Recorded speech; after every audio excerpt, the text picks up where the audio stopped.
आए हो पढ़ने बनेगी जिंदगी, रख लो कॉपी पेन साथ में। स्वागत करूं मैं थारो मास्टर जी की क्लास में।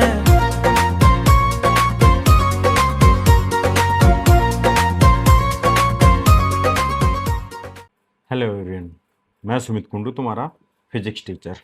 आज हम शुरू करने जा रहे हैं 12th क्लास की फर्स्ट यूनिट इलेक्ट्रोस्टैटिक्स।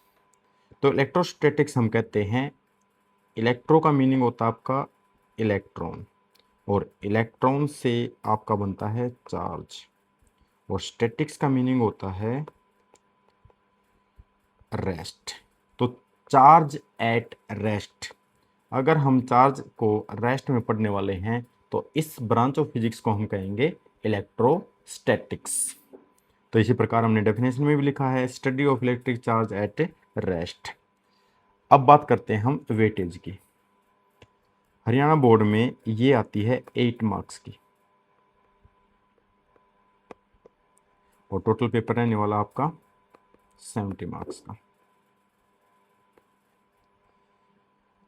और इस लेक्चर में हम कवर करने वाले हैं charge, type of charge, and how charge is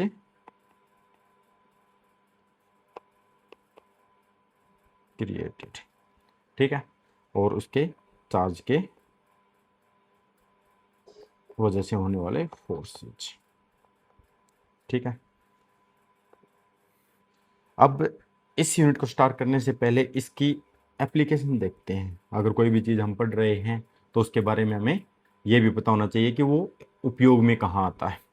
तो सबसे पहला आपका है इलेक्ट्रोस्टैटिक्स का यूज लाउड स्पीकर में। अब स्पीकर का आप सभी को पहले ही पता होगा कि उसमें एक डायफ्राम होता है। ठीक है, वो जो डायफ्राम है यानी जो पर्दा है, वो जब मूवमेंट करेगा इनवर्ड और आउटवर्ड, तभी तो आपके साउंड प्रोड्यूस होगी। तो इसे आउटवर्ड करने के लिए फोर्स ऑफ रिपल्सन यूज किया जाता है। ठीक है, इनवर्ड करने के लिए force of attraction between charges. तो चार्ज की वजह से फोर्स ऑफ अट्रैक्शन होगा तो आपका पर्दा अंदर की तरफ, और रिपल्सन होगा तो बाहर की तरफ, और वो भी एक कंट्रोल मैनर में होगा। तो इस प्रकार हम क्या कर सकते हैं, इलेक्ट्रोस्टैटिक्स का उपयोग करके लाउड स्पीकर में साउंड प्रोड्यूस कर सकते हैं। अब दूसरी एप्लीकेशन आती है आपकी इलेक्ट्रोस्टैटिक स्प्रेइंग ऑफ पेंट्स और पाउडर कोटिंग। फॉर एग्जांपल, जैसे हमें कार के ऊपर ही एक पेंट करना है, तो कार को हम क्या कर देंगे, एक अपोजिट चार्ज, कोई भी जो हमारा मन करे वो चार्ज हमने इसे दे दिया। अब इसके ऊपर है आपका पॉजिटिव चार्ज। इसी प्रकार मैं जो पेंट है उसको दे देता हूँ नेगेटिव चार्ज। ठीक है, और जो हमारी स्प्रेइंग मशीन है उसमें भी हाईली नेगेटिव चार्ज है। अब रिपल्सन हुआ तो आपका जो भी पेंट है वो रिपेल होकर, डिफ्यूज होकर, या फिर फैल कर किसके ऊपर जाएगा, कार के ऊपर, और कार के ऊपर है पॉजिटिव चार्ज, आपका जो पेंट है वो नेगेटिवली चार्ज है। तो अब इनके बीच में फोर्स ऑफ अट्रैक्शन होगा, जिस वजह से आपकी जो कलर की या पेंट की जो पकड़ होगी कार के ऊपर वो बेहतरीन होने वाली है। तो यहाँ पर भी आपका इलेक्ट्रोस्टैटिक्स अपना रोल प्ले करता है। अब बात आती है third application, fly ash collection in chimney. जो फैक्ट्रीज की चिमनी होती हैं उसके लोअर पार्ट पे पहले ही ऐसे कर दिया जाता है कि जो भी डस्ट पार्टिकल ऊपर जा रहे हैं, ठीक है, जो भी हार्मफुल पार्टिकल हैं, उसके लिए हम क्या करेंगे, नीचे वाले पार्ट में हाईली चार्ज कर देंगे। जो भी पार्टिकल हो गए, मान लो फॉर एग्जांपल मैंने इनको भी पॉजिटिव चार्ज कर दिया। ठीक है, पॉजिटिव चार्ज करने के बाद इसका मतलब क्या है, यहाँ ऊपर वाले पार्ट में नेगेटिव चार्ज का एक एक्यूमुलेटर लगा देते हैं कि जो ये डस्ट पार्टिकल पॉजिटिव चार्ज ऊपर तक पहुँचेगा वो नेगेटिव और पॉजिटिव में अट्रैक्ट होने की वजह से यहीं पर एक्यूमुलेट हो जाएगा, यहीं पर अटैच हो जाएगा, जिसकी वजह से पॉजिटिव पार्ट ऊपर नहीं जा पाएगा। तो आपकी थर्ड एप्लीकेशन हो गई जिसमें इलेक्ट्रोस्टैटिक्स ने अपना रोल प्ले किया। अब बात आती है जीरोस्कोपिंग मशीन, जहाँ पर हम फोटोस्टेट कराते हैं, उसके अंदर भी आपकी इलेक्ट्रोस्टैटिक्स। क्या आपको ये बात पहले पता थी कि आपकी इलेक्ट्रोस्टैटिक्स ही फोटोस्टेट करती है? नहीं, तो मैं बताता हूँ। जैसे जो आपकी प्रिंटर होता है उसके अंदर एक ड्रम होता है जो रोटेट करता रहता है, और इसके अंदर जो हम टोनर डालते हैं वो इंक होती है, और उस इंक को चार्ज किया जा सकता है। इंक आपकी हो गई positively charge. For example mostly positive charge ही लेके चल रहा हूँ मैं। और ड्रम के अंदर हम क्या करते हैं, जो भी प्रिंट करना है या पिक्चर है या जो भी चीज़ आपकी, उसको नेगेटिवली चार्ज कर देते हैं ड्रम के उस पार्ट को। तो जब ये रोटेट करता तो इंक क्या करेगी, पॉजिटिव चार्ज है तो जो पार्ट है आपका प्रिंट का उसी पे चिपक जाएगी। और जब हमारा पेपर आएगा उसके पास, तो जब ये रोल होता आएगा तो ये इंक यहाँ पर सेट हो जाती है अकॉर्डिंग टू दैट पेपर। ठीक है, जो पैटर्न हमने दिया था। इससे आपको पता चलेगा कि भाई जो प्रिंट आउट बाहर निकल के आया है वो इलेक्ट्रिक चार्ज की वजह से ही आया है। तो इलेक्ट्रोस्टैटिक्स की हेल्प से ही आपके प्रिंट आउट निकल रहे हैं। ठीक है। अब fifth application, cathode ray tube in television. जो पुराने टीवी होते थे उन पे क्या होता था आपको पता हो तो, ऐसे और एक पीछे शीशे की ट्यूब सी होती थी और उसके ऊपर आती थी आपकी ऐसे स्क्रीन। तो यहाँ से इलेक्ट्रॉनों का पूरा लाइट की तरह इलेक्ट्रॉन फेंके जाते थे। रेज ऑफ इलेक्ट्रॉन भी कह सकते हो, जिसको हम क्या कहेंगे, बीम। तो स्क्रीन के जिस पार्ट पे इलेक्ट्रॉन करेंगे वहीं पर आपको जिस पैटर्न में दिखाई देंगे वही आपको आगे से दिखाई देगा। तो इसका मतलब क्या है, यहाँ से जो इलेक्ट्रॉन भेजे गए हैं उनको इलेक्ट्रिक फील्ड कंट्रोल करता है कि भाई कितना जाएगा कैसे जाएगा।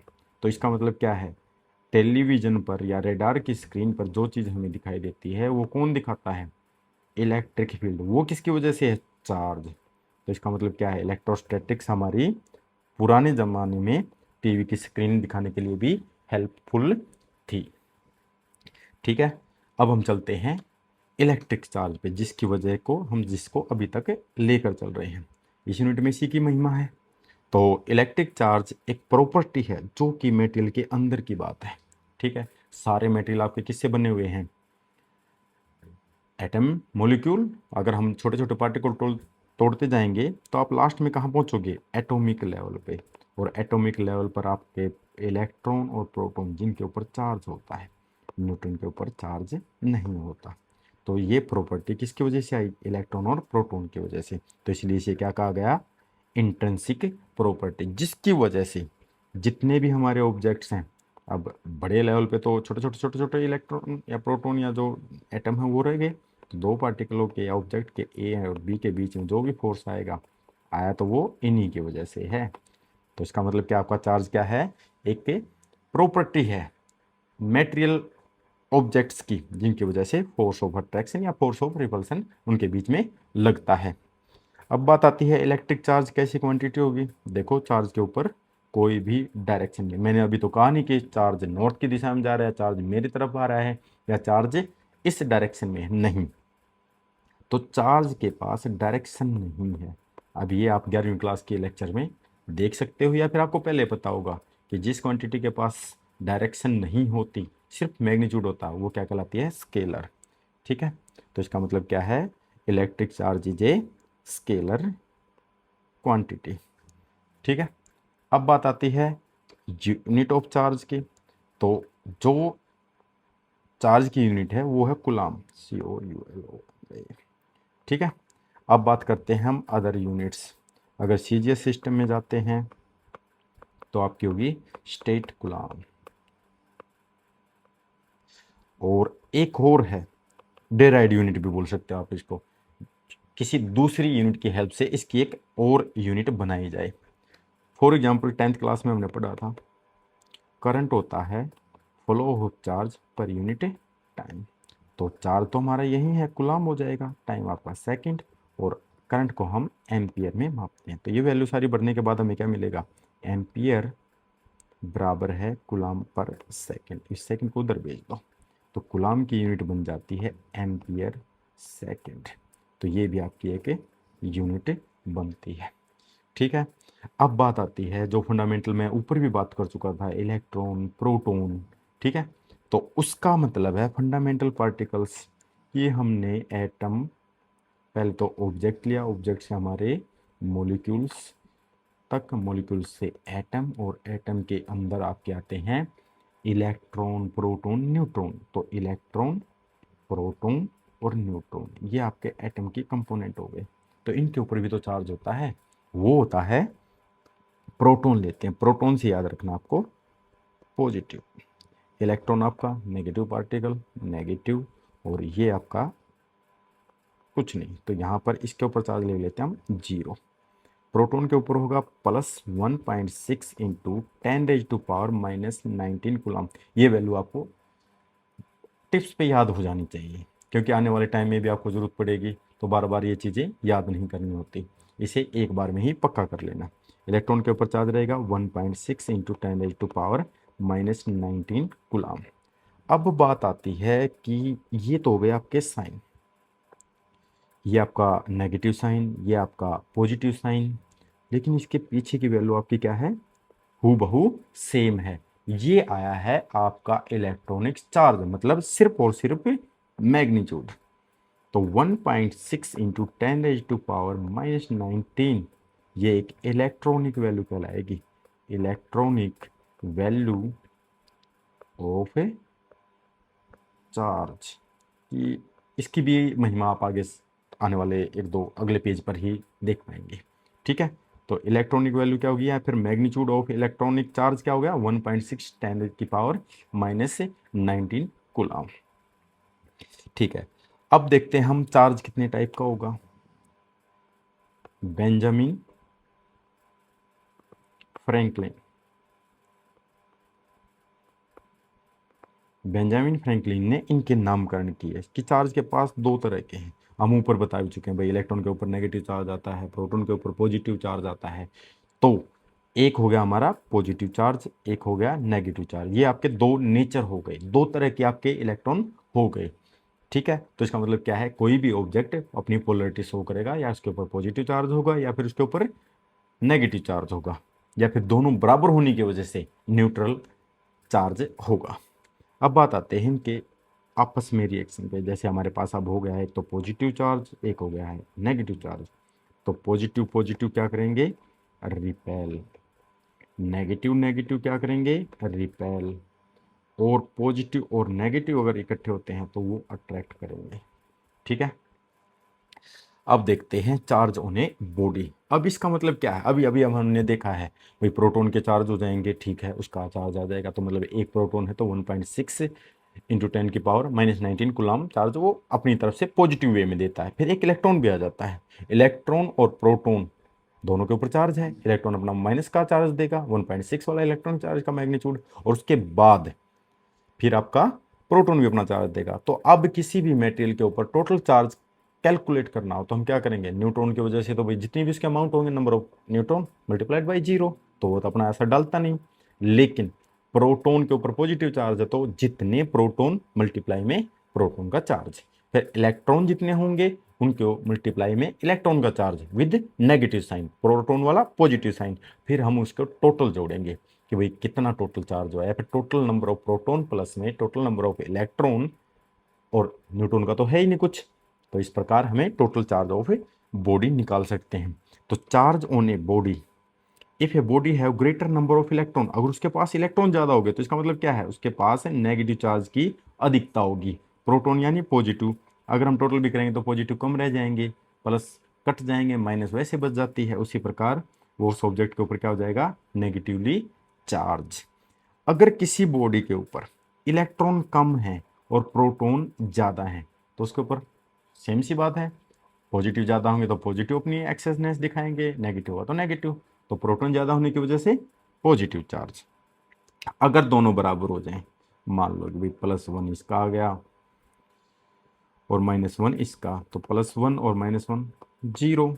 ठीक है, न्यूट्रल से कोई चीज़ें नहीं, तो उस टाइम पे अगर आपका कोई भी ना प्रोटॉन और इलेक्ट्रॉन दोनों इक्वल हो गए हैं तो आपकी बॉडी को क्या कहेंगे हम, न्यूट्रल और नो चार्ज ऑन इट। इसका मतलब ये नहीं है कि उसके अंदर से प्रोटॉन खत्म हो गया, इलेक्ट्रॉन नहीं, दोनों के चार्जों ने एक दूसरे को कैंसिल ईच अदर कर दिया है, तो उस बॉडी के ऊपर चार्ज 0 हुआ है। ठीक है, तो उस बॉडी को क्या कहेंगे हम, न्यूट्रल। चलो इन्हीं चीज़ों के ऊपर एक छोटा सा एग्जाम्पल लेकर देखते हैं। इफ एक बॉडी के पास है 10 इलेक्ट्रॉन और दूसरी बॉडी के पास है मतलब उसी में 15 प्रोटॉन, 15 प्रोटॉन का मतलब क्या हो जाएगा, प्रोटॉन तो 15 हो गए और इलेक्ट्रॉन कितने हो गए 10, तो इसका मतलब क्या है, इस ऑब्जेक्ट या इस बॉडी के ऊपर 5 प्रोटॉन ज़्यादा हैं, प्रोटॉन यानी पॉजिटिव चार्ज इफेक्ट डालेगा, तो इसके ऊपर क्या हो जाएगा, पॉजिटिव चार्ज होगा। इसी प्रकार अब हम 2-3 क्वेश्चन और कर लेते हैं जिससे हमें ये टॉपिक और अच्छे से क्लियर हो जाएगा। तो पहला क्वेश्चन हमारा देखो, कोई बॉडी है उसके ऊपर 12 इलेक्ट्रॉन, 10 प्रोटॉन और 12 न्यूट्रॉन। इसकी तो कहानी खत्म हो जाती है, न्यूट्रॉन के ऊपर तो हम बात ही नहीं करने वाले, लेकिन प्रोटॉन को हम मान के चलते हैं दिमाग में कि +10 हो जाएगा और इलेक्ट्रॉन -12। अब हिसाब लगाया जाए तो -2 ज़्यादा जाने वाला है, तो इसका मतलब क्या है, इसके ऊपर कैसा नेचर होगा, नेगेटिव चार्ज बॉडी। तो इसका मतलब क्या है, ये बॉडी के ऊपर चार्ज का नेचर नेगेटिव होने वाला है। ठीक है, चलो इसे लिख भी देते हैं, इसके ऊपर होगा आपका नेगेटिव। क्यों? क्योंकि इलेक्ट्रॉन ज़्यादा थे, प्रोटॉन कम थे, न्यूट्रॉन से हमें लेना देना ही नहीं है। तो अब आता आपका अगला एग्जाम्पल। 25 कितने हैं आपके प्रोटॉन हैं और न्यूट्रॉन का इसका तो हिसाब ही नहीं है, इलेक्ट्रॉन मतलब -20 मान के चलते हैं। ठीक है, 1.6 वैल्यू को आपके दिमाग में रखनी है। तो 25 प्रोटॉन +25। तो अब हमने ध्यान से देखा ये 25 हो रहे हैं, ये 20 हो रहे हैं, तो इसका मतलब क्या, +5 हमारे पास एक्सेस में है। तो इसके ऊपर नेचर ऑफ चार्ज कैसा हो जाएगा, तो अब हम आंसर लिखते हैं पॉजिटिव। ये आपका क्या बना, आंसर। ठीक है, अब थर्ड एग्जाम्पल को देखते हैं। If an atom consist of 6 proton, 6 electron, 6 neutron. Neutron का तो मैंने कहा था कि इसको तो काउंट ही नहीं करना है। तो अब जो 6 इलेक्ट्रॉन है, ये दोनों नंबर बराबर हो गए, तो दोनों नंबर बराबर होने की वजह से क्या लिखेंगे हम, आपका आंसर होता है इलेक्ट्रिकली न्यूट्रल। न्यूट्रल बॉडी बनेगी अभी ये। ठीक है, यहाँ तक आपको क्लियर है। अब चलते हैं नेक्स्ट एग्जाम्पल पर। अब थोड़ी सी वैल्यू बढ़ा के देख ली, काम तो वही है, पॉजिटिव टोटल देखना है, नेगेटिव देखना, प्रोटॉन ज़्यादा है तो पॉजिटिव, इलेक्ट्रॉन ज़्यादा है तो नेगेटिव, न्यूट्रॉन से फर्क ही नहीं पड़ना। तो दोबारा फिर न्यूट्रॉन काम का नहीं, 105 इलेक्ट्रॉन है और 100 प्रोटॉन है। यहाँ सीधी सी बात है, कौन किसकी संख्या ज़्यादा है, इलेक्ट्रॉन्स की। तो इलेक्ट्रॉन्स की वजह से क्या हो जाएगा, nature of charge on conductor, conductor का चार्ज आपका 5 इलेक्ट्रॉन की वजह से माइनस रहेगा, तो इसके ऊपर आएगा नेगेटिव चार्ज। ठीक है, आ गई बात समझ में। अब हम थोड़े से एक्सपेरिमेंट करके देखते हैं कि भाई ये ऐसे तो है नहीं कि किसी ने भी कह दिया कि भाई पॉजिटिव पॉजिटिव रिपेल कर देगा, नेगेटिव नेगेटिव रिपेल कर देगा, नहीं। ये एक्सपेरिमेंट किए गए, उसके बाद हमें इस बात का पता चला कि नेगेटिव से नेगेटिव रिपेल होगा, पॉजिटिव से पॉजिटिव रिपेल होगा, और उसके बाद पॉजिटिव और नेगेटिव अट्रैक्ट करेंगे। ठीक है, तो चलिए हम एक्सपेरिमेंट को देखते हैं। तो एक्सपेरिमेंट था जो हमने प्रूव किया कि कौन कौन से टाइप के चार्ज रिपेल कर रहे हैं और कौन कौन से चार्ज के अट्रैक्ट कर रहे हैं। तो पहले देखते हैं हम रिपल्सन वाला। तो जैसे हमने कोई ग्लास रोड को सिल्क के कपड़े से रब किया, तो ग्लास रोड के ऊपर आ जाता पॉजिटिव चार्ज। एक रोड बना के धर लिया हमने जिसके ऊपर पॉजिटिव चार्ज है। ऐसे ही फिर एक दूसरी रोड के साथ भी किया, उसके ऊपर भी हमारा पॉजिटिव चार्ज आ गया। ठीक है, फिर जो पहले वाली रोड थी उसे लटकाया गया है और जो सेकंड वाली रोड थी उसे धीरे धीरे उसके पास ले जाया गया। तो ये जो रोड है ना पहले वाली, ये अपने आप दूर हट जाती है, रिपेल हो जाती है। इससे हमें पता चला कि दोनों के ऊपर सेम चार्ज आया हुआ है, इसीलिए ये एक दूसरे से दूर भाग रही हैं। ठीक है, तो ऐसा एग्जाम्पल हमने देखो, ये तो पॉजिटिव का केस लेकर चल पड़े। फिर हम प्लास्टिक रोड को, ठीक है, प्लास्टिक रोड को अगर हम ऊन पर रब करते हैं तो प्लास्टिक रोड के ऊपर आता है नेगेटिव चार्ज। ठीक है, तो ऐसे इसमें भी हमने दो रोड बना ली, एक पहले वाली जिसे लटकाया, फिर एक ऐसी जिसको हम उसके पास ले जाएंगे। तो अब नेगेटिव नेगेटिव का एक्सपेरिमेंट चल रहा है, तो रोड अपने आप ये दूर होने लग गई। तो इसका मतलब हमें पता चल गया कि जो पॉजिटिव है पॉजिटिव को दूर भगाएगा, जो नेगेटिव है वो नेगेटिव को दूर भगाएगा। तो इससे हम एक बात कह सकते हैं कि जो सेम टाइप के चार्ज हैं, सेम, वो रिपेल कर रहे हैं, और जो अपोजिट हैं, अब हमने सोचा कि एक रोड इसकी उठा लें, एक रोड इसकी उठा लें, दोनों को पास लेकर जाते हैं, ये अपने आप इसके पास खिंची खिंची आ गई। तो इसका मतलब क्या है, फोर्स ऑफ अट्रैक्शन। तो जो सेम चार्ज होंगे रिपल्सन, चाहे वो कोई भी हो, अपोजिट चार्ज इकट्ठे हो गए तो अट्रैक्शन। ठीक है, अब चलते हैं हम नेक्स्ट पे। ये भी हो गया हमारा एक्सपेरिमेंट। अब हमें पॉजिटिव चार्ज थोड़ा थोड़ा रिमाइंड रख लेना। ग्रास रोड के ऊपर आपका पॉजिटिव चार्ज है, कैट स्किन के ऊपर, और वुड के ऊपर आपका क्या चार्ज आ रहा था, नेगेटिव, और प्लास्टिक के ऊपर नेगेटिव, सिल्क के ऊपर नेगेटिव, और रबड़ के ऊपर नेगेटिव। तो ग्लास रोड और कैट स्किन ये पॉजिटिव वाले और ये नेगेटिव वाले। ठीक है, अब बात आती है, देखो हमारे आसपास जितने भी मटेरियल हैं उनका क्लासिफिकेशन करना ज़रूरी है कि कौन कंडक्टर है, कौन इंसुलेटर है, या कौन सेमीकंडक्टर है। और थोड़ा बहुत आगे बढ़ के जाके हम पढ़ेंगे डाइलेक्ट्रिक सब्सटेंस है। तो पहले हम यहाँ डिस्कस करने वाले हैं 3 तरह के। तो पहले आता है आपका कंडक्टर। अगर इसकी डेफिनेशन बताऊँ मैं आपको कि एक कोई भी ऐसे मटेरियल जिसके अंदर से आपकी चार्ज आराम से आगे फ्लो कर पाए विदाउट एनी मोर रिस्ट्रिक्शन। ठीक है, तो इसी प्रकार हमने डेफिनेशन में भी लिखा है कि एक ऐसा सब्सटेंस जिसके अंदर से आपका चार्ज आसानी से फ्लो कर जाए वही हमारे क्या कहलाएंगे, कंडक्टर। ठीक है, तो ऐसा क्यों हो रहा है, क्योंकि उसके अंदर कंडक्टर डी ब्लॉक एलिमेंट। ठीक है, केमिस्ट्री में आशीष सर आपको कराएंगे तो उसमें आपको समझ में आएगा कि कितने फ्री इलेक्ट्रॉन वहाँ पड़े हैं डी ब्लॉक में। वैसे ही उसके अंदर 10 इलेक्ट्रॉन अलग से आते हैं। तो हमारी मेटल के अंदर बहुत सारे फ्री इलेक्ट्रॉन्स होते हैं जिनकी वजह से वो अच्छे से कंडक्ट कर पाते हैं। सम एग्जांपल ले लेते हैं। ऑलमोस्ट एक्सेप्शन केस को छोड़कर सारी मेटल्स आपकी क्या बनेंगी, कंडक्टर्स।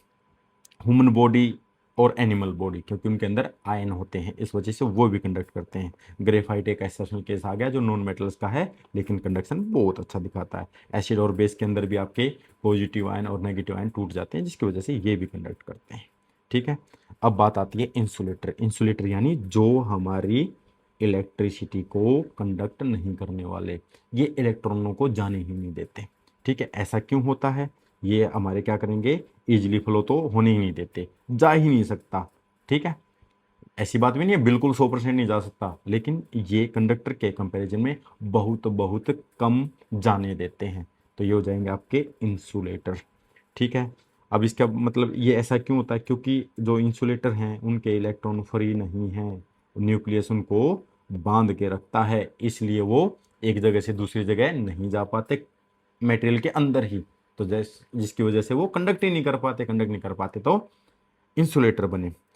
तो इसके एग्जांपल हैं आपके ग्लास, डायमंड, प्लास्टिक, नायलॉन और वुड। ठीक है, अब बात आती है सेमीकंडक्टर। तो अब कुछ मटेरियल तो आपके पक्के हो गए कि भाई ये तो कंडक्टर हैं, कुछ पार्टिकल या सब्सटेंस ऐसे हो गए जो आपके इंसुलेटर हैं। तो कुछ ऐसे भी मिलेंगे जिनके अंदर थोड़ी थोड़ी प्रॉपर्टी सबकी है अपनी कंडीशन के हिसाब से, फेवरेबल कंडीशन के हिसाब से, क्योंकि इनके पास ऐसा भी नहीं कि बहुत सारे इलेक्ट्रॉन पड़े हैं। बहुत सारे इलेक्ट्रॉन होते तो कंडक्टर बन जाता, कम इलेक्ट्रॉन होते या ना होते तो इंसुलेटर बन जाता। लेकिन इसके पास है कुछ, ज़्यादा भी नहीं है और बिल्कुल जीरो भी नहीं है। तो इसका मतलब क्या है, ये बीच की प्रॉपर्टी दिखाते हैं। ऐसे मटेरियल जिनकी प्रॉपर्टी कंडक्टर और इंसुलेटर के बीच में आती है वो कहलाएंगे आपके सेमीकंडक्टर्स। ठीक है, they do not allow charge flow easily. इतना भी नहीं है कि वो कंडक्टर की तरह फ्रीली मूव करने दे, इतना भी नहीं है कि वो रोक के बैठ जाए। ठीक है, तो इसके एग्जांपल आपको सिलिकॉन और जर्मेनियम, और ये 9th यूनिट में हम डिस्कस भी करेंगे सेमीकंडक्टर्स को। ठीक है, अब हम पढ़ते हैं नेक्स्ट टॉपिक की तरफ। नेक्स्ट टॉपिक हमारा चार्जिंग ऑफ ए बॉडी। अब हमने पढ़ लिया भाई चार्ज है, उसका टाइप है कि पॉजिटिव चार्ज हो गया, नेगेटिव चार्ज हो गया, हमने पूरा ज्ञान दे दिया। लेकिन अब बात आती है चार्जिंग ऑफ बॉडी। कोई भी आपके पास ए सब्सटेंस है, इसके ऊपर चार्ज कैसे आता है, और चार्ज आएगा तो कैसा चार्ज आएगा, फिर उसके बाद कितना चार्ज आएगा, उस सब को हम पढ़ने वाले हैं। अब बात आती है चार्जिंग के, हमारे पास हैं 3 तरीके। ठीक है, एक तो हम एक ऑब्जेक्ट को दूसरे ऑब्जेक्ट के साथ रब करें और कुछ ना कुछ इधर इलेक्ट्रॉन टूट कर आ जाएं। तो इलेक्ट्रॉन जहाँ आएंगे नेगेटिव, जहाँ इलेक्ट्रॉन गए हैं वहाँ पॉजिटिव। ठीक है, एक तरीका तो ये हो गया हमारा, डिटेल में पढ़ने वाले हैं। फिर दूसरा हो जाएगा आपका charging by conduction. Actual contact हम उसके साथ करेंगे कि कोई एक कंडक्टर है उसके साथ दूसरा कंडक्टर लगाया तो इसका चार्ज इक्वली डिस्ट्रीब्यूट हो जाए दोनों चीज़ों पे, वो आ जाएगा आपका कंडक्शन। मतलब कॉन्टैक्ट से चार्ज का फ्लो हुआ, that will be charging by conduction. अब लास्ट है चार्जिंग बाय इंडक्शन। इसमें हम इंड्यूस कराएंगे, अपने आप बनवाएंगे उसके अंदर, ये होगा आपका चार्जिंग बाय इंडक्शन। ठीक है, अब चलते हैं पहले, अब डिटेल में पढ़ते हैं। ये सबसे आसान तरीका है, कोई भी 2 सरफेस लो, उनको आपस में रब करो, तो जो सरफेस के ऊपर फ्री इलेक्ट्रॉन्स हैं वो अकॉर्डिंग टू, जैसे कोई 2 चीज़ें हम रब करते हैं तो थोड़ा सा हीटिंग इफेक्ट आता है, उस हीटिंग इफेक्ट से इलेक्ट्रॉन एक सरफेस को छोड़कर उसे इतनी एनर्जी मिल जाती है कि वो एक सरफेस को जिससे वो जुड़ा हुआ था उसे छोड़ पाए और दूसरे में जा पाए। ठीक है, तो इलेक्ट्रॉन का ट्रांसफर फ्रिक्शन की वजह से पॉसिबल है, जिससे हमारा क्या बन जाता है कि भी चार्जिंग आ जाती है ऑब्जेक्ट्स के ऊपर। जैसे अगर मैं अपना खुद का एग्जांपल दूं तो मैं जैसे बाइक लॉन्ग ड्राइव करके आता हूं, तो जैसे मैं किसी अर्थन बॉडी को टच करता हूं जिसमें थोड़ा सा अर्थ हो, तो मुझे एक झटका सा महसूस होता है। ये भी हमारी बॉडी से एयर घिसरती रहती है, रब होती रहती है, जिसकी वजह से मेरी बॉडी से इलेक्ट्रॉन या तो निकल गए होंगे या फिर इलेक्ट्रॉन आ गए होंगे, इस वजह से मेरी बॉडी चार्ज हो जाती है। ठीक है, तो ऐसा ही है आपका simple way to produce electric charge by rubbing two objects. For example लिया हमने, पहले भी बता चुके हैं कि ग्लास रोड को सिल्क के साथ करते थे, तो ग्लास रोड के ऊपर आता है आपका पॉजिटिव चार्ज और सिल्क क्लॉथ के ऊपर आता है नेगेटिव चार्ज। तो नेगेटिव चार्ज आने का मतलब है इलेक्ट्रॉन ज़्यादा होना और पॉजिटिव चार्ज का मतलब है उससे इलेक्ट्रॉन निकल कर गए होंगे। ठीक है, तो इसका मतलब क्या है, सभी मेटेरियल के पास इक्वल इलेक्ट्रॉन और प्रोटॉन होते हैं, क्योंकि अगर कोई ऑब्जेक्ट है और वो न्यूट्रल है, ऑलरेडी कर चुके हैं हम अभी न्यूमेरिकल में किया ना कि जिसके प्रोटॉन और न्यूट्रॉन बराबर हो जाते हैं तो इसके ऊपर कोई चार्ज नहीं होता। हम मान के चले कि इन ऑब्जेक्ट्स के ऊपर चार्ज नहीं है, तो इसका मतलब क्या है, इलेक्ट्रॉन और प्रोटॉन बराबर हैं, न्यूट्रॉन की कहानी ही नहीं है। तो ड्यूरिंग रबिंग आपके जो इलेक्ट्रॉन्स हैं वो एक बॉडी से दूसरी बॉडी में ट्रांसफर हो रहे हैं। तो अब यहाँ से कंक्लूजन निकालते हैं कि जो ऑब्जेक्ट इलेक्ट्रॉन लॉस करेगा, मतलब उसके पास इलेक्ट्रॉन निकल गए हैं, प्रोटॉन ज़्यादा रह गए हैं, प्रोटॉन को किसी ने छेड़ा ही नहीं, तो उसका मतलब क्या हो जाएगा, उसके ऊपर पॉजिटिव चार्ज होगा, जिस जो मतलब सीधी सी बात है, loss of electron positive charge. Okay, और गेन ऑफ इलेक्ट्रॉन मतलब उसके पास काउंटिंग बढ़ती जा रही है इलेक्ट्रॉनिक्स की, इलेक्ट्रॉन्स बढ़ेंगे तो नेगेटिव चार्ज अपने आप बढ़ेगा, गेन ऑफ इलेक्ट्रॉन्स आपका होगा नेगेटिव चार्ज। तो यहां भी लिख देते हैं नेगेटिव चार्ज।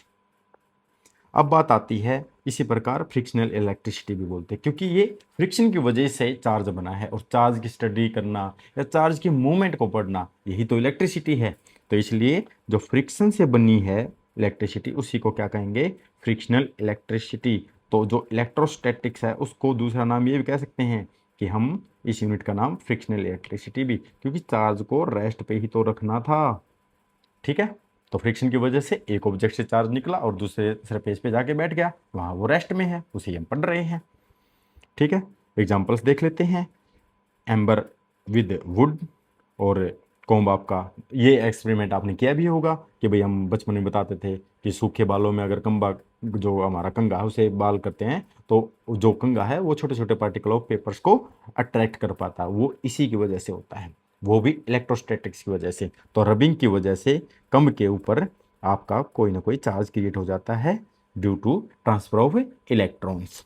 अब आता है क्लाउड्स। अब आपने देखा होगा कि भाई हम लाइटिंग होती है, कहाँ से आती है इतनी बिजली, बिजली गिर गई, ये हो गया वो हो गया, तो उसका मतलब क्या है, जब आपकी हवा और जो वाटर वेपर हैं वो इकट्ठे होते हैं तभी तो क्लाउड बनता है।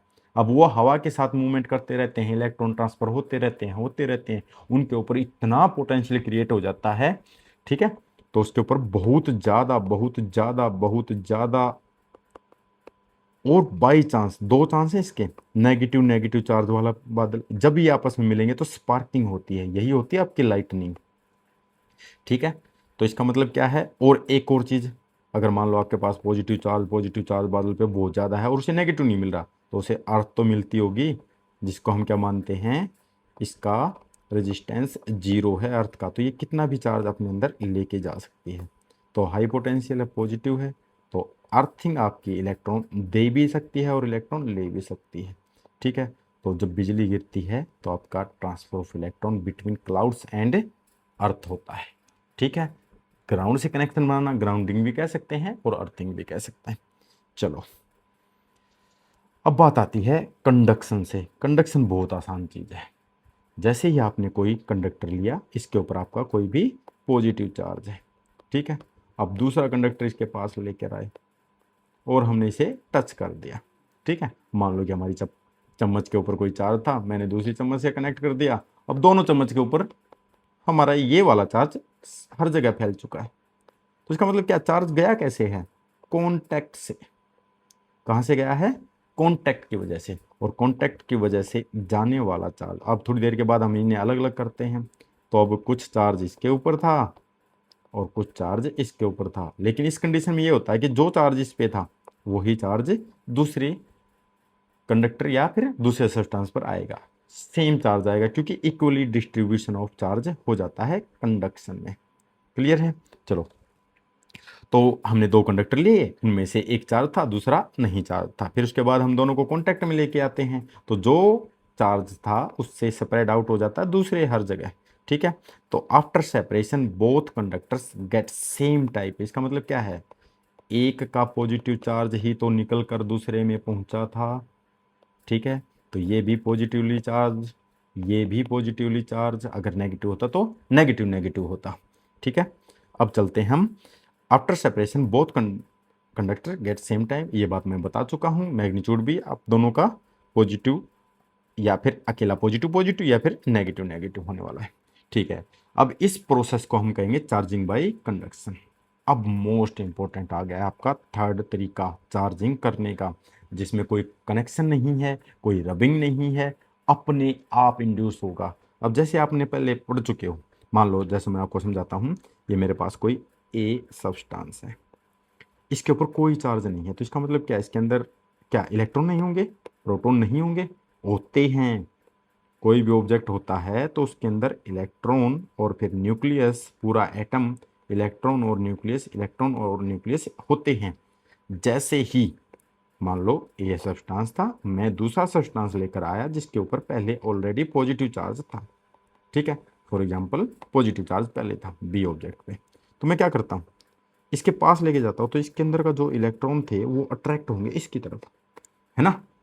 तो इलेक्ट्रॉन चाहते हैं पॉजिटिव, तो ये जो सरफेस है ना, इस चार्ज्ड ऑब्जेक्ट के पास कांटेक्ट नहीं है, यहाँ बीच में कोई भी कनेक्शन हम नहीं बनाएंगे।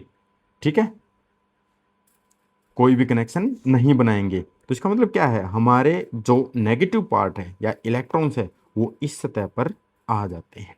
ठीक है, तो हमारा जो ए सब्सटेंस है उसके नेगेटिव चार्ज यानी इलेक्ट्रॉन इस सरफेस पे इकट्ठे होंगे, और दूसरे सरफेस पे तो हमारा पॉजिटिव चार्ज था ही। तो इसका मतलब क्या है, इसका पॉजिटिव चार्ज देख देख कर यहाँ कैसा चार्ज अपने आप बना है, इंड्यूस हुआ है। ठीक है, तो इंड्यूस हुआ है तो नेगेटिव नेगेटिव, और इसके अपोजिट यहाँ पॉजिटिव, क्योंकि रिपल्सन भी तो था। अगर इसके ऊपर positive positive positive positive charge है तो ये पॉजिटिव पार्ट को दूर भी तो धकेलेगा और नेगेटिव को अट्रैक्ट करेगा। तो अट्रैक्शन और रिपल्सन की वजह से जो पास है वो अपोजिटली चार्ज होगा, जो दूर सरफेस है वो नेगेटिवली होगा। ठीक है, अब इसका मतलब क्या है, अगर मैं अगर बाई चांस मैं ऐसा करता हूँ कि ये वाली चीज़ हटा दूँ, तो ये दोनों फिर काउंटर बैलेंस हो जाएंगे, तो यहाँ चार्ज फिर अगेन जीरो हो जाएगा। लेकिन अगर मैं इसका कनेक्शन अर्थ से कर दूं, तो ये जो एक्स्ट्रा चार्ज है ना इसके रिपल्सन की वजह से आता, वो सारा अर्थ में चला जाएगा, तो इसके पास कौन सा बचेगा, सिर्फ और सिर्फ नेगेटिव चार्ज, और दूसरे ऑब्जेक्ट के ऊपर पॉजिटिव चार्ज था ही, और कनेक्शन हमने बनने नहीं दिया, कनेक्शन सिर्फ बना है अर्थ के साथ। ठीक है, तो पॉजिटिव चार्ज आपका अर्थ के अंदर चला गया, नेगेटिव यहाँ होल्ड हो गया दूसरी साइड हमारा। और ये करामात किसकी वजह से हुई है, जो कंडक्टर इसके पास लेकर आया था, जो चार्ज उसके पास था उसका अपोजिट यहीं रहेगा, और जो पॉजिटिव चार्ज है वो अर्थ में चला जाएगा। तो अब इसके बाद जो एक्सपेरिमेंट होगा, तो अब जो ऑब्जेक्ट है जिसके ऊपर चार्ज नहीं था, अब वो अपने आप नेगेटिवली चार्ज है, और हमारा जो दूसरा है उसके ऊपर पॉजिटिव चार्ज था। अगर मैं अब इसको दूर ले जाऊं, हटा दूं, तो यहाँ जो कंडक्टर या जो भी हमारा सब्सटेंस होगा उसके ऊपर नेगेटिव चार्ज हर जगह फैल जाएगा। आइए बात समझ में। तो इस प्रकार जिस ऑब्जेक्ट के ऊपर कोई चार्ज नहीं था, हम उसके ऊपर चार्ज इंड्यूस करा सकते हैं बिना किसी कॉन्टैक्ट के। ठीक है, तो बिना किसी कॉन्टैक्ट के जब भी चार्ज क्रिएट होगा उसी को हम कहते हैं चार्जिंग बाय इंडक्शन, उसमें कोई एक्चुअल कॉन्टैक्ट नहीं करते। ठीक है, इसमें भी ऐसे ही लिखा गया है, if a charge body is brought near a uncharge body then one side of neutral body closer, जो उसके पास होगी वो चार्ज हो जाएगी, become positively charge while other side become similar charge. तो इसका मतलब क्या, now we can connect this body to earth, earth से करने पर बिकॉज इलेक्ट्रॉन कैन फ्लो या फ्रॉम अर्थ, अर्थ से इलेक्ट्रॉन आ भी सकते हैं और जा भी सकते हैं ईजिली। ठीक है, तो now we remove grounding wire, then we remove the charged body, we get the other charged body as on the figure। ये आपके फिगर भी, ये न्यूट्रल थी पहले, इसकी वजह से पॉजिटिव अट्रैक्ट हुआ, नेगेटिव ये बचा, नेगेटिव को हमने अर्थ में भेज दिया तो ये पॉजिटिवली चार्ज हो गया। तो जैसा हमें चार्ज चाहिए उस हिसाब से हम इंडक्शन का यूज करेंगे। अब बात आती है property of electric charge. Charge के बारे में हमने सारी चीज़ें पढ़ ली हैं, अब उसकी प्रॉपर्टी और देखते हैं। अब चार्ज की एडिविटी, मान लो कोई आपका सब्सटेंस है, इस कॉर्नर पे आपका Q1 चार्ज बना हुआ है, यहाँ कोई Q2 चार्ज, मान लो कि यहाँ इलेक्ट्रॉन इकट्ठे हो गए, यहाँ पर 3-4 इलेक्ट्रॉन इकट्ठे हो गए, तो इस पूरे ऑब्जेक्ट का भी तो टोटल चार्ज चाहिए। तो वो टोटल कैसे होता है, तो इसका मतलब क्या है, चार्ज को आसानी से जोड़ा जा सकता है।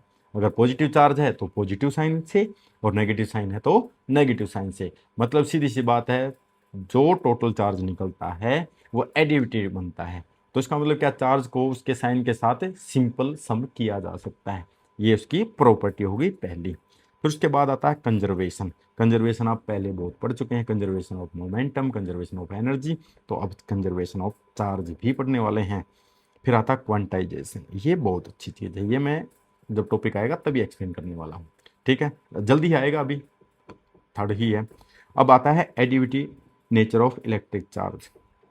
जैसा कि मैंने बताया है, charge is the property which of the total charge of any system is obtain simply by adding, simple जोड़ना ही तो है, at the charge present on the system. उस सिस्टम के अंदर जितनी भी चीज़ें हैं सब पे जो भी चार्ज है उसे जोड़ना ही है। तो इसका मतलब क्या, 2 पॉइंट चार्जेस है, मान लो Q1 है, दूसरा Q2 है, और total charge of the system obtain bye simple adding algebraic Q1 और विद द प्रॉपर साइन।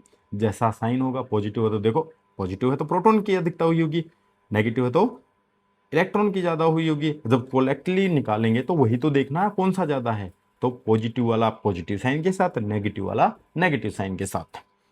तो टोटल चार्ज आपका क्या बनेगा, टोटल चार्ज बनेगा, अगर मान लो आपके पास Q1 आता है तो ऐसा प्लस है तो प्लस लेंगे, नहीं नेगेटिव है तो नेगेटिव, तो उनके प्रॉपर साइन लेकर चलने हैं हर बार। पॉजिटिव है तो पॉजिटिव, ऐसे जितने भी आपके चार्ज होने वाले हैं उन सबको उनके साइन के अकॉर्डिंग जोड़ लेंगे। इसी से आपका क्या आ जाएगा, Q टोटल, ठीक है, यही इसकी प्रॉपर्टी थी। ठीक है, अब छोटा सा एग्जाम्पल लेकर आपको समझाते हैं। कितना है, +3 कूलम, -2 कूलम और 5 कूलम। ये भी किसी सिस्टम के ऊपर है, 3 पॉइंटों पर है। तो ये टोटल चार्ज जानना चाहते हो तो हम क्या करेंगे, Q टोटल +3, इसका साइन ले लिया, फिर उसके बाद -2, -4 था, फिर +5, तो हमारा क्या हुआ बताओ, तो ये हुआ हमारा +6 चार्ज। तो इसका मतलब समझ में आया आपको, हमें नेगेटिव चार्ज को भी उसके साइन के साथ जोड़ लेना है, पॉजिटिव को भी उसके साइन के साथ जोड़ लेना है, और सिंपल सम कर देना है, ठीक है। तो अगर इसके ऊपर कूलम था तो कूलम यूनिट भी लिखते हैं। तो Q टोटल आपका आ गया प्लस पॉजिटिव चार्ज 6 कूलम, इसका मतलब इसमें प्रोटॉन ज़्यादा हुए। फिर आती है second property of a charge, charge conserved है। कंजर्व्ड का मतलब है कि जो चीज़ हमारे पास गिवन है वही लास्ट तक बनी रहे, उसमें कोई भी अमाउंट में कम या ज़्यादा ना हो, ठीक है, उसे बोलते हैं कंजर्व्ड, वो ऐसी की ऐसी मेंटेन रहे।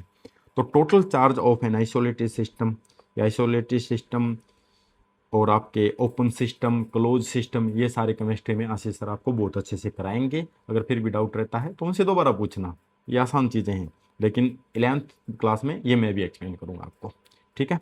तो अब बात आती है आपकी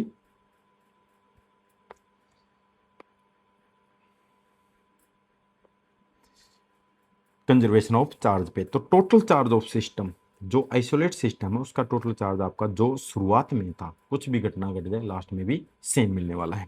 it is not possible to create, तो किसी आइसोलेटेड सिस्टम में मतलब उसका बाहर से कोई भी आउटगोइंग या इनकमिंग नहीं है उस सिस्टम की, ठीक है, तो जो कुछ है उसके अंदर ही है, तो उसमें कोई भी एक्स्ट्रा चार्ज नहीं बनाया जा सकता और ना ही किसी चार्ज को खत्म किया जा सकता। और यही प्रॉपर्टी क्या कहलाती है,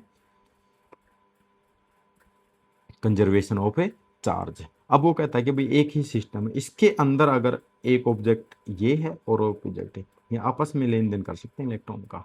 तो एक ऑब्जेक्ट से, सिस्टम के अंदर ही एक ऑब्जेक्ट दूसरे ऑब्जेक्ट से इलेक्ट्रॉन ले भी सकता है और इलेक्ट्रॉन दे भी सकता है, ठीक है, ट्रांसफर हो सकता है, लेकिन सिस्टम से बाहर कुछ नहीं जाएगा, टोटल चार्ज जो शुरुआत में था लेन देन से पहले वो एज इट इज मेंटेन रहेगा। लास्ट में हो सकता है एक ऑब्जेक्ट के ऊपर चार्ज ज़्यादा हो जाए, एक पे कम हो जाए, लेकिन टोटल चार्ज इनिशियल स्टेट में और फाइनल स्टेट में सेम रहने वाला है। अब आती है थर्ड प्रॉपर्टी। थर्ड प्रॉपर्टी आपकी क्वांटाइजेशन ऑफ चार्ज, जिसको मैं कह रहा था बहुत जरूरी है क्योंकि सारे न्यूमेरिकल ही इसी पे आने वाले हैं। ठीक है, न्यूमेरिकल।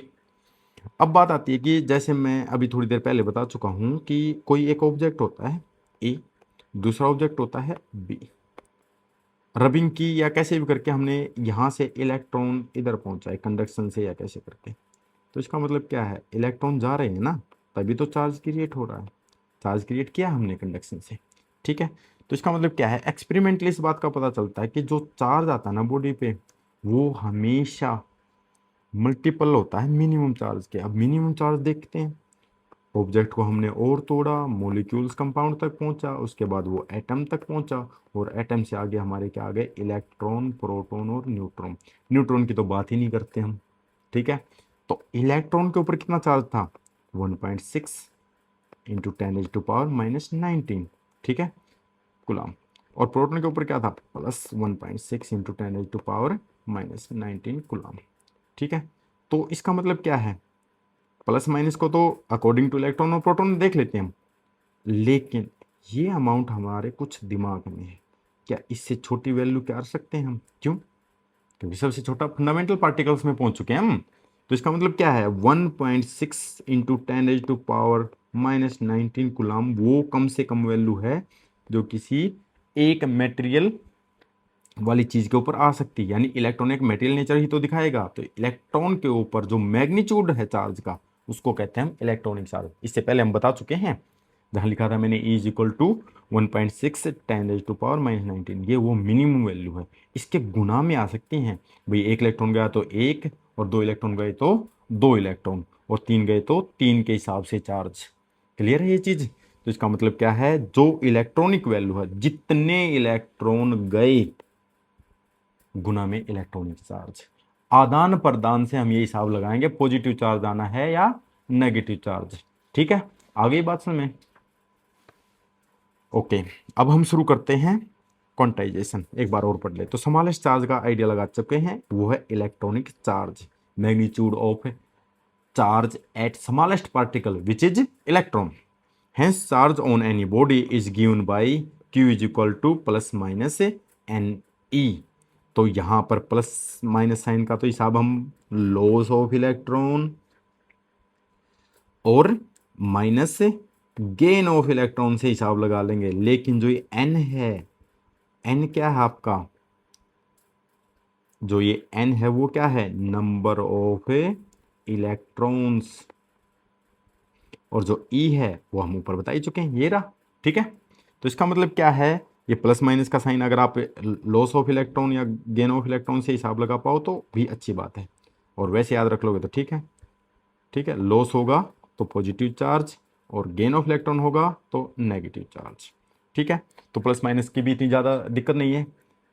ठीक है, तो N निकालना है नंबर ऑफ इलेक्ट्रॉन्स और Q आपका अमाउंट ऑफ चार्ज, क्योंकि बार बार ये तो करने वाले नहीं भाई 4 इलेक्ट्रॉन चले गए 4 कूलम चार्ज, नहीं, एग्जैक्ट वैल्यू निकालेंगे। ठीक है, तो इसका मतलब क्या है, this is the quantization of charge. Quantization एक चीज होती है कि भाई इससे छोटी वैल्यू नहीं होती, यही है वो छोटी वैल्यू। उस छोटी वैल्यू का नाम होता है क्वांटा। तो चार्ज की सबसे छोटी वैल्यू क्या बनी, इलेक्ट्रॉन का ऊपर जो चार्ज था वो। ठीक है, तो इसका मतलब क्या है, हमारा चार्ज का क्वांटाइजेशन फिक्स कर दिया हमने कि ये जो E की वैल्यू है, ठीक है, जो ये E की वैल्यू है वो हमारे लिए क्या कहलाई, क्वांटा ऑफ चार्ज। तो E की वैल्यू आपको याद रख लेनी है 1.6 इंटू 10⁻⁻19 कूलम। इससे मतलब मैं नॉर्मली आपको बताऊं तो एक ऑब्जेक्ट से दूसरे ऑब्जेक्ट में एक इलेक्ट्रॉन चला गया तो 1.6 इंटू 10⁻⁻ मल्टीप्लाइड बाई 1, तो एक से गुना हो गया। दो इलेक्ट्रॉन गए तो दो। ऐसा कभी नहीं हो पाता कि इलेक्ट्रॉन आधा टूट के दूसरे ऑब्जेक्ट में गया हो। ठीक है, तो इलेक्ट्रॉन आधा नहीं टूटेगा तो 1.6 की वैल्यू आधी नहीं होगी। क्लियर है ये चीज? इसका मतलब आपका इलेक्ट्रॉन या तो पूरा जाएगा या नहीं जाएगा, और जाएगा तो 3-4 जने जाएंगे। तो इसका मतलब क्या, वो पूरा पूरा जाता है। इसलिए मैंने क्या लिखा, integral multiple of electronic charge. वो इलेक्ट्रॉनिक चार्ज ही क्वांटाइज है, चार्ज का। तो क्वांटाइजेशन ऑफ चार्ज ये बात साबित करता है कि आपके जो भी चार्ज बनेगा वो कंप्लीट ट्रांसफर ऑफ पूरे इलेक्ट्रॉन की वजह से बनेगा। तो इसलिए आपका plus minus loss of gain के हिसाब से उसके बाद जो एन आता है वो पूरा अंक होगा। क्लियर है ये चीज? ऐसा नहीं है कि 1.2 हो जाए, नहीं। तो आपको 10 की पावर -19 से आगे जो नंबर मिलने वाला है वो पूरा होना जरूरी है। अगर वो पूरा है तो अच्छी बात है, आपका वो चार्ज पॉसिबल है, नहीं तो नहीं है। तो इसका मतलब क्या है आगे, the mean frictional charge can not exist. तो छोटा मतलब 1.6 इंटू 10⁻⁻19 लास्ट कंडीशन है, छोटी से छोटी, इससे छोटा या इसके हिस्से नहीं हो सकते।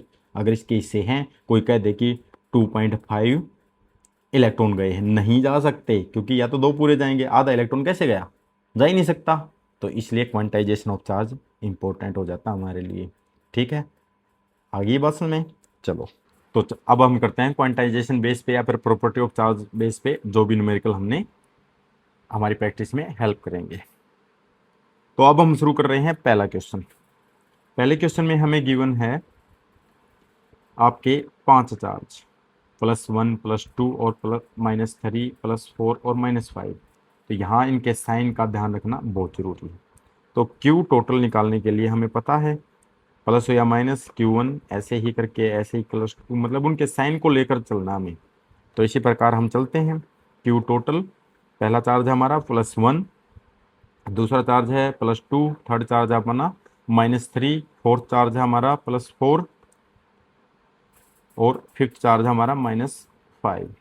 ठीक है, तो अब हमारे पास टोटल चार्ज आया है -1 यूनिट। ठीक है, तो ये आपका आंसर है।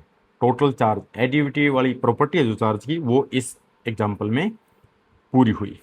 अब हम चलते हैं क्वेश्चन नंबर 2 की तरफ। यहाँ कह रहा है कि अगर आपके पास कोई चार्ज है 1.6 कूलम, तो वहाँ पर कितने इलेक्ट्रॉन हैं।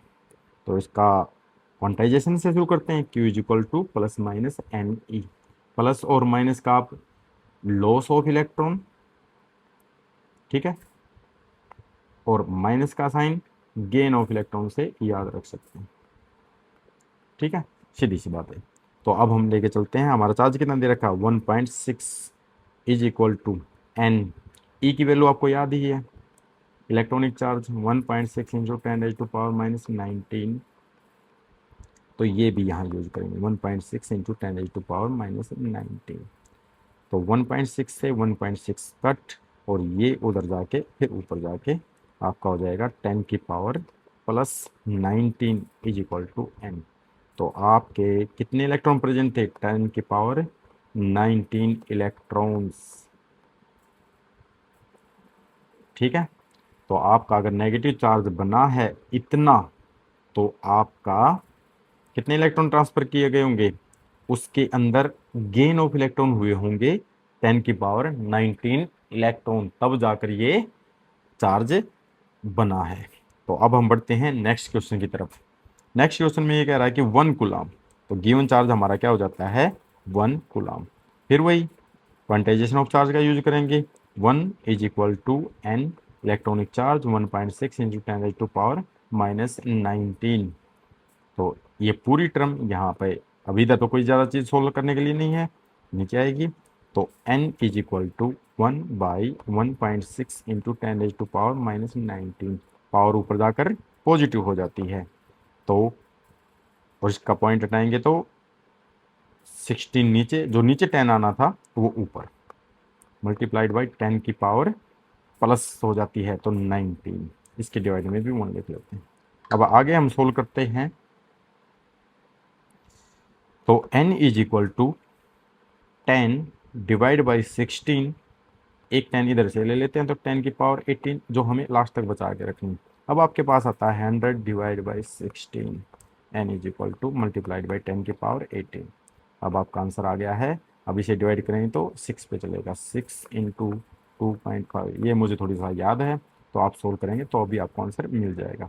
इतने इलेक्ट्रॉन्स ट्रांसफ़र करने पड़ते हैं हमें जस्ट 1 कूलम चार्ज बनाने के लिए। तो 1 कूलम कोई छोटी मोटी यूनिट नहीं है, बहुत सारे इलेक्ट्रॉन ट्रांसफर करने के बाद हमें 1 कूलम चार्ज मिलता है।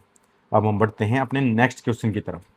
नेक्स्ट क्वेश्चन में क्या गिवन है, देखो यहाँ पे है मास 10 ग्राम, ये डिस्ट्रैक्शन के लिए, इसका कोई यूज नहीं है। अगर चार्ज की बात कर रहा है तो हमारा फोकस करना है अमाउंट ऑफ चार्ज पे। तो Q is equal to 2.5 into 10⁻⁻⁹ coulomb.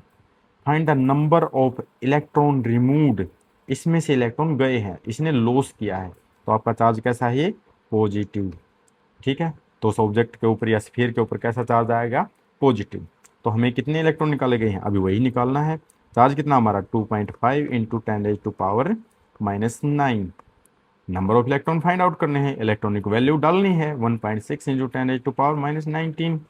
ठीक है, पॉइंट से पॉइंट हटा सकते हैं, एक एक पॉइंट है, तो 10⁻⁻9 इधर है, इधर 19 है, तो इधर 19 में से 9 चला जाएगा तो 10 बचेगा। तो n इंटू 16 इंटू 10⁻⁻10 बचता है, इधर आपका 295 बचता है। ठीक है, अब हमें n सोल्व करना है, तो 25 डिवाइड बाई 16 और 10 की पावर नीचे जाती है 10⁻⁻10। ठीक है, और ये जब ऊपर जाएगी तो पॉजिटिव होगी, तो n बराबर है 25 डिवाइड बाई 16, नीचे वाली पावर ऊपर जा चुकी है तो 10⁻10। ठीक है, अब इसे आगे आप सोल्व कर लेंगे। अगर आपको ऐसी कैलकुलेशन में प्रॉब्लम आ रही है तो हमारी सबसे पहले जो वीडियो डाली गई तो डिस्क्रिप्शन में भी आपको ये मिलेगी। कैलकुलेशन सबसे बेसिक चीज़ है, अगर वो आपको नहीं आती तो न्यूमेरिकल में आप उलझे रहोगे।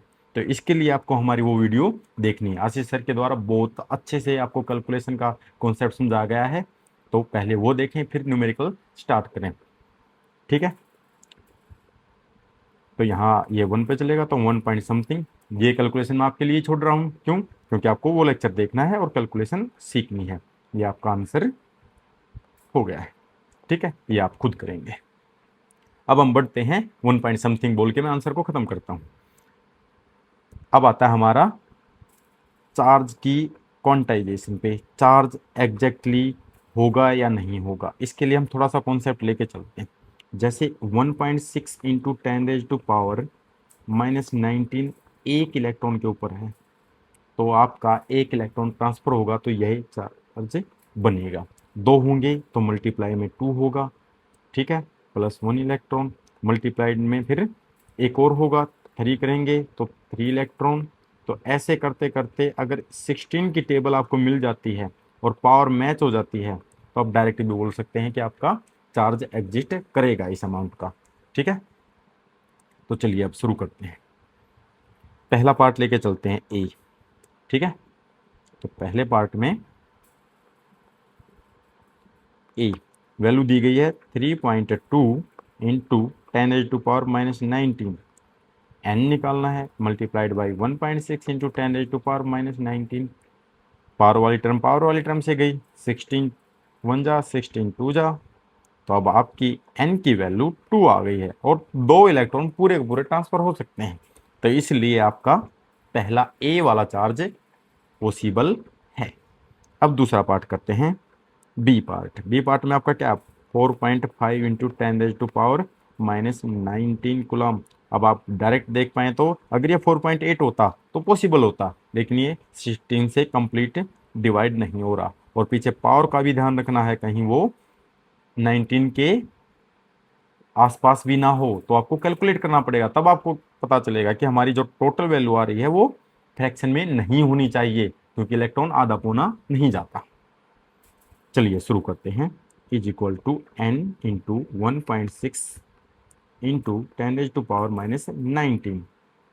ठीक है, तो हमारा पावर वाली टर्म तो कैंसिल हो गई, लेकिन 4.5 divide by 1.6 is equal to n, ये पूरा नंबर नहीं आने वाला, तो इसका मतलब क्या है, बी ऑप्शन हमारा चार्ज एग्जिस्ट नहीं कर सकता। अब हम बढ़ते हैं नेक्स्ट पार्ट की तरफ, सी पार्ट। इसमें आपका चार्ज गिवन है Q इज इक्वल टू, हमें अमाउंट ऑफ चार्ज देखना है। ठीक है, साइन आपको नेगेटिव चार्ज मतलब gain of electron, plus sign मतलब लॉस ऑफ इलेक्ट्रॉन। तो हमारे पास है 6.4 अमाउंट, बल्कि 6.4 into 10⁻⁻19 coulomb. 6.4 into 10⁻⁻19 is equal to n into 1.6। आपको डायरेक्ट दिख भी रहा होगा 10⁻⁻19 ये गया, इसकी टेबल ही है 4 पे। तो n की वैल्यू क्या आ गई आपकी 4 इलेक्ट्रॉन भी मूव कर सकते हैं। ठीक है, तो आपका सी पार्ट भी पॉसिबल है। ठीक है, अब नेक्स्ट पार्ट पे जाते हैं हम डी पर। अब डी पार्ट में आपका क्या गिवन है 1.0 इंटू 10⁻⁻18। ये आपको देखने में लग सकता है कि 1 है 10⁻⁻18 है, पॉसिबल हो सकता है। आप कैलकुलेट करें और देखें 1.0 into 10⁻⁻18 is equal to n electronic value 1.6 into 10⁻⁻19। ये कटने वाला है इधर से, लेकिन यहाँ पावर बचेगी 10⁻⁻1 सोल्व होने के बाद। तो अब यहाँ देख रहे हैं हम 1.0 16 इसके नीचे जाना है, तो 1.6 इंटू में 10⁻⁻1 इज इक्वल टू n। अगर मैं इसे आगे सोल्व करता हूँ तो मुझे n की वैल्यू ये ऊपर जाके प्लस यानी 10/16 आई। ठीक है, इसका भी पॉइंट हटाएंगे तो ऊपर चला जाएगा। अब आप इसे सोल्व करेंगे तो ये आपका 6.25। इसका मतलब पता है क्या आपको, 6 इलेक्ट्रॉन तो पूरे गए, ये सवा मतलब 1/4 इलेक्ट्रॉन टूट के भेज रखा है, तो ये पॉसिबल नहीं है। अब हम देखने वाले हैं इस टर्म को 1 इंटू 10⁻⁻8 कूलाम को। क्या लगता है आपको ये पॉसिबल होगा या नहीं होगा? जिसकी कैलकुलेशन तेज है वही इस चीज़ को कर पाएगा, क्योंकि मैं इस चीज़ को क्यों पूछ रहा हूँ, क्योंकि इससे नीचे जाते ही आपको आंसर दिखेंगे। ठीक है, तो ई पार्ट को भी सोल्व करते हैं। अब आता है हमारा 1 इंटू 1.0 इंटू 10⁻⁻8 कूलाम हमें गिवन है क्यू की वैल्यू। तो Q इज इक्वल टू